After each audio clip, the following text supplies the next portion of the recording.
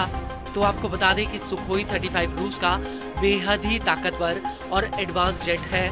इसको लेकर रूस की तास न्यूज एजेंसी का कहना है कि Sukhoi 35 multi role fighter jet है। इसमें एक पायलट के बैठने की जगह होती है।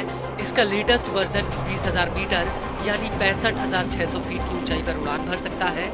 इसकी अधिकतम स्पीड 2500 किलोमीटर प्रति घंटा है।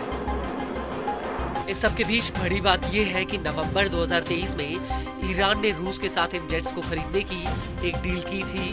हालांकि उस वक्त भी ये बात साफ नहीं हुई थी कि आखिर ईरान कितने जेट्स खरीद रहा है। और इसके बाद नवंबर 2024 में ईरान और रूस ने एक व्यापक रणनीतिक साझेदारी की डील की थी।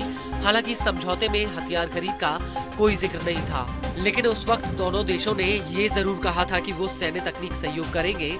आपको बता दें कि ईरानी एयरफोर्स के पास कुछ दर्जन भरी एयरक्राफ्ट बचे हुए हैं। इसमें कुछ रूसी जेट्स हैं। इसके अलावा ईरान के पास 1979 की इस्लामिक क्रांति से पहले खरीदे गए अमेरिकी मॉडल के एयरक्राफ्ट हैं जो अब बूढ़े हो चुके हैं।